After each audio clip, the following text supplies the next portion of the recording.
नमस्कार, जनप्रभात सुपरफास्ट में आपका स्वागत है। मैं हूं हेमेंद्र सिंह। नजर डालते हैं आज की सुर्खियों पर। भारतीय नौसेना अंडमान सागर में भारत सिंगापुर समुद्री अभ्यास सिम्बेक्स 20 के 27वें संस्करण की मेजबानी करेगी। इस संस्करण में चेतक हेलीकॉप्टर के साथ ही विध्वंसक राणा और स्वदेश निर्मित कोरबेट, कामोर्टा और करमुक समेत भारतीय नौसेना के जहाज शामिल होंगे। ध्वनि से 4 गुना तेज रफ्तार वाली देश की पहली स्वदेशी मिसाइल अस्त्र का जल्दी परीक्षण किया जाएगा। इसका परीक्षण लड़ाकू विमान तेजस से किया जाएगा। दरअसल एलएसी पर बढ़ते तनाव के बीच सेना के लड़ाकू विमानों को मिसाइलों से लैस किया जा रहा है।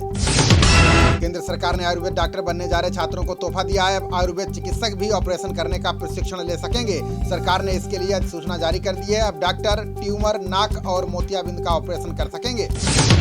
पीएम मोदी ने G20 देशों के शिखर सम्मेलन में विश्व को त्वरित तरक्की का मूल मंत्र दिया। पीएम मोदी ने कहा कि विकासशील देशों को विस्तृत तकनीक सहयोग और वित्तीय मदद उपलब्ध कराकर ही विश्व तेजी से तरक्की कर सकता है।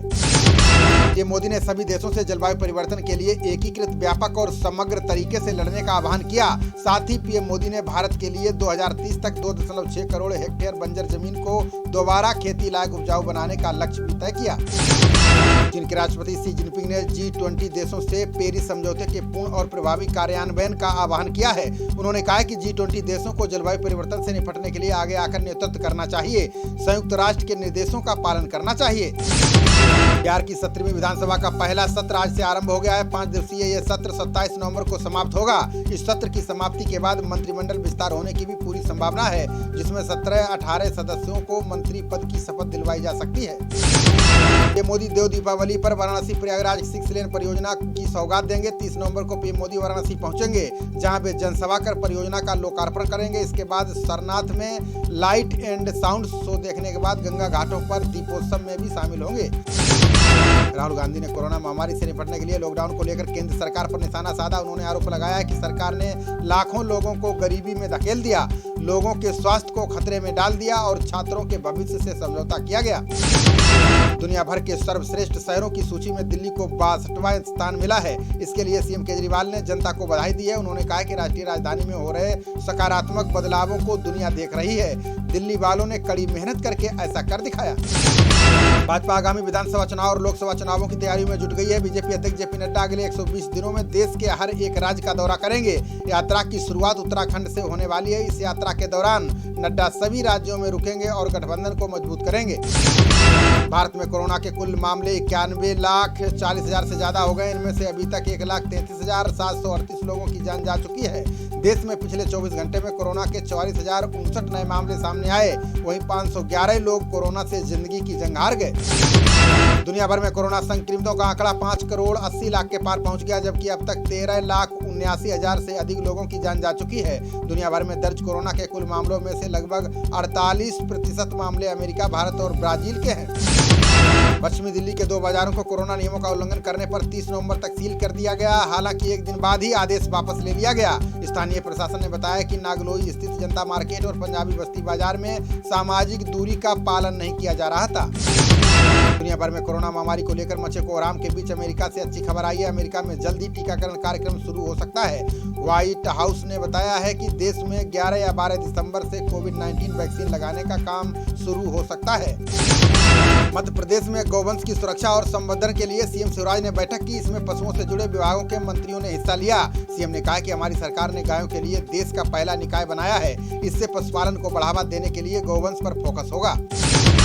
भारतीय गोताखोर अगले 3 से 4 महीने में समुद्री गहराइयों में पाताल लोक अभियान की शुरुआत करेंगे। केंद्रीय पृथ्वी विज्ञान मंत्रालय ने बताया कि अभियान का मकसद गहरे समुद्र के हिस्से में मौजूद मिनरल्स, ऊर्जा और सागरीय विविधता की खोज करना है।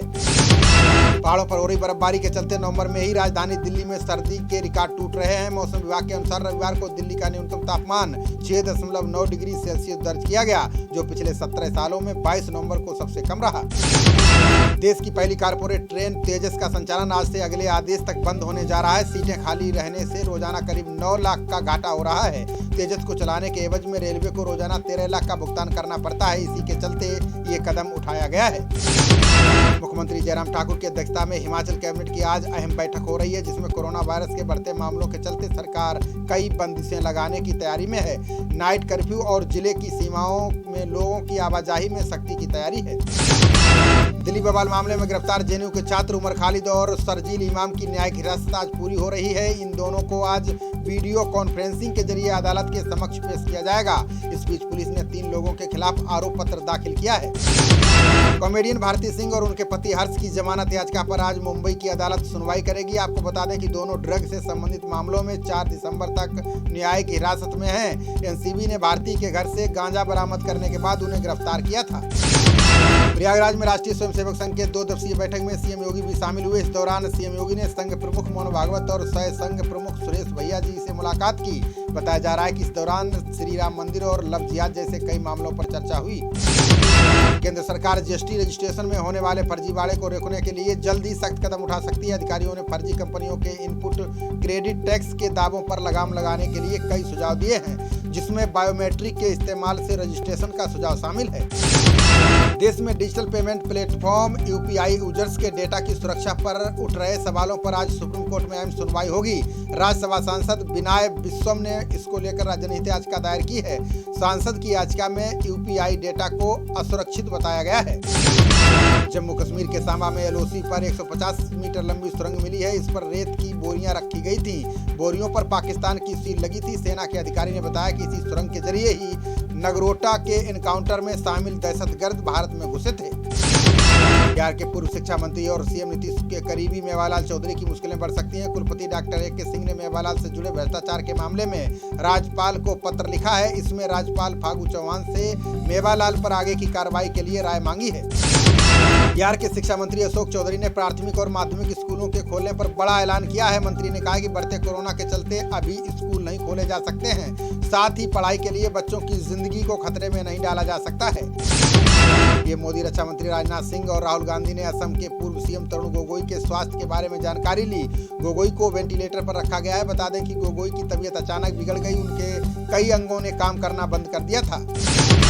महाराष्ट्र सीएम उद्धव ठाकरे ने कहा कि राज्य के लोगों को दूसरे लॉकडाउन से बचना है तो सावधानी बरतें। सभी लोग स्वास्थ्य सुरक्षा नियमों का कड़ाई से पालन करें। उन्होंने कहा कि रात का कर्फ्यू लगाने की सलाह अधिकारियों ने दी है, लेकिन वो नहीं मानते हैं कि पाबंदियों को लागू कर कुछ भी हासिल किया जा सकता है।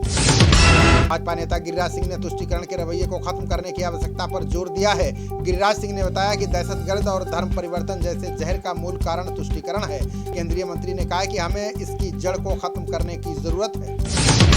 भारत की दक्षिणी नौसेना कमान के commanding in chief vice admiral Chawla ने वेबिनार का आयोजन किया। इसमें आईएनएस शिवाजी की टीम ने management of structure born nice के विषय पर चर्चा की। इसमें जहाजों और पनडुब्बियों के बेहतर इस्तेमाल और रखरखाव पर कई टिप्स दिए। कांग्रेस के वरिष्ठ नेता गुलाम नबी आजाद ने कहा है कि हम विद्रोही नहीं सुधारवादी हैं। उन्होंने कहा कि कांग्रेस के नेता आम लोगों से पूरी तरह से कट गए हैं। पार्टी में 5 सितारा संस्कृति घर कर गई है। उन्होंने संगठनात्मक ढांचे में आमूलचूल परिवर्तन का आह्वान किया। एनसीपी के वरिष्ठ नेता प्रफुल्ल पटेल ने कांग्रेस को नसीहत दी। उन्होंने कहा कि बिहार चुनाव के नतीजों ने दिखा दिया है कि कांग्रेस को अन्य दलों को हल्के में नहीं लेना चाहिए। अगर कांग्रेस का रुख ऐसा ही रहा तो आने वाले समय में पार्टी जनाधार खोती जाएगी। भाजपा नेता शहनवाज हुसैन ने कहा कि अनुच्छेद 370 का अब कोई अस्तित्व नहीं है। उन्होंने जम्मू कश्मीर के विपक्षी दलों को सलाह दी है कि वे भी विशेष दर्जे को भूल जाएं। अनुच्छेद 370 को संसद ने कानूनी प्रक्रिया का पालन करते हुए दफन कर दिया है। राजस्थान सीएम अशोक गहलोत ने digital Covid relief concert series का उद्घाटन किया। उन्होंने कहा कि इस पहल से कई महीनों तक बेरोजगार रहे लोक कलाकारों को रोजगार मिलेगा। गहलोत ने कहा कि कोरोना इस पहल में 70 से अधिक कलाकार प्रदर्शन करेंगे। केंद्रीय मंत्री प्रकाश जावड़ेकर ने हैदराबाद निकाय चुनाव में भाजपा की जीत का भरोसा जताया। उन्होंने कहा कि उपचुनाव की तरह ही ये नतीजे भी भाजपा के पक्ष में होंगे। जावड़ेकर ने कहा है कि टीआरएस सरकार ने हैदराबाद को बाढ़ग्रस्त शहर बना दिया है। कांग्रेस नेता सलमान खुर्शीद ने कहा कि कांग्रेस में किसी तरह का नेतृत्व संकट नहीं है। सोनिया और राहुल गांधी के लिए पार्टी में पूरा सहयोग है। खुर्शीद ने कहा कि कांग्रेस में विचार रखने के लिए मंच उपलब्ध है। पार्टी के बाहर विचार व्यक्त करने से नुकसान पहुंचता है। पश्चिम बंगाल के राज्यपाल जगदीप धनखड़ ने बंगाल में निष्पक्ष चुनाव को लेकर आशंका जताई है। राज्यपाल ने कहा कि कांग्रेस समेत सभी विपक्षी दल प्रशासन के दुरुपयोग से चिंतित हैं। उन्होंने कहा कि राज्य का पूरा तंत्र राजनीतिक हो चुका है। ऐसे में चुनाव पर इसका असर पड़ेगा। भाजपा महासचिव कैलाश विजयवर्गीय ने पश्चिम बंगाल सरकार पर कई आरोप लगाए। उन्होंने कहा कि पुलिस का अपराधीकरण हो चुका है। ऐसे में स्वतंत्र और निष्पक्ष चुनाव तभी हो सकेंगे जब निर्वाचन आयोग राज्य की पुलिस को चुनावों से दूर रखेगा। भाजपा समेत विपक्षी दलों के बयान पर तृणमूल कांग्रेस ने तीखी प्रतिक्रिया व्यक्त की है। पार्टी के वरिष्ठ नेता अड़ुव्रत मंडल ने भाजपा को बंगाल में सबसे बड़ा वायरस बता दिया। मंडल ने कहा कि भाजपा बाहरी लोगों के दम पर बंगाल का चुनाव जीतना चाहती है। भाजपा महासचिव अरुण सिंह ने लव जिहाद को एक गंभीर समस्या करार दिया। उन्होंने भाजपा शासित राज्यों द्वारा उसके खिलाफ कानून बनाए जाने का समर्थन किया। अरुण सिंह ने कहा कि कई माताओं और बहनों को इसके दुष्परिणाम झेलने पड़े हैं। यूपी के मुख्य सचिव R.K. तिवारी ने कहा कि दिल्ली से यूपी आने वाले हर व्यक्ति की जांच होगी, चाहे वो सड़क, विमान या ट्रेन के रास्ते यूपी में प्रवेश करेगा। तिवारी ने कहा कि दिल्ली में कोरोना के मौजूदा हालात गंभीर हैं। आने वाले दिनों में कई अन्य कदम भी उठाए जाएंगे। उड़ीसा के राज्यपाल गणेशी लाल की पत्नी सुशीला देवी का कोरोना से निधन हो गया है। हालांकि उनको उपचार के बाद अस्पताल से छुट्टी मिल गई थी। वो वर्तमान में राजभवन के डॉक्टरों की देखरेख में थी। सीएम नवीन पटनायक ने सुशीला देवी के निधन पर शोक जताया है। मसूरी के लाल बहादुर शास्त्री राष्ट्रीय प्रशासनिक अकादमी में 57 ट्रेनी IAS अधिकारियों को कोरोना हो गया है। इसके बाद अकादमी प्रबंधन ने संस्थान को 3 दिसंबर तक के लिए बंद कर दिया है। इस दौरान ट्रेनिंग सहित सभी गतिविधियों का संचालन ऑनलाइन होगा। असम के आगामी विधानसभा चुनाव से पहले हेमंत बिस्व शर्मा ने बड़ा दावा किया। उन्होंने कहा कि राज्य में CAA और NRC मुख्य मुद्दा है, लेकिन अब चुनाव में ये मुद्दा नहीं होगा। साथ ही असमिया मुसलमान भी बीजेपी के साथ रहेंगे, वो अब इसे मुद्दा नहीं मानते। अमेरिका के संघीय न्यायाधीश ने राष्ट्रपति ट्रंप की चुनावी टीम के दायर मुकदमे को खारिज कर दिया है। ट्रंप की टीम ने पेंसिल्वेनिया राज्य के चुनाव में धांधली का आरोप लगाकर मुकदमा दर्ज किया था। इसमें न्यायाधीश से लाखों मतों को अवैध घोषित करने की मांग की थी। गौतम बुद्ध नगर की इकोटेक 3 पुलिस ने धोखाधड़ी के आरोप में 2 बिल्डरों को गिरफ्तार किया है। इनका एक साथी फरार हो गया। SP जोन 2 अंकुर अग्रवाल ने बताया कि इन लोगों पर विक्रम कथुरिया ने प्रॉपर्टी के नाम पर धोखाधड़ी करने की रिपोर्ट दर्ज कराई थी। रोहित शर्मा और ईशांत शर्मा के ऑस्ट्रेलिया दौरे पर जाने को लेकर अभी भी संशय बरकरार है। सीरीज को लेकर मुख्य कोच रवि शास्त्री ने दोनों खिलाड़ियों को चेतावनी दी है। उन्होंने कहा कि अगर दोनों ने 3-4 दिन में ऑस्ट्रेलिया के लिए फ्लाइट नहीं पकड़ी तो उनका खेलना मुश्किल होगा।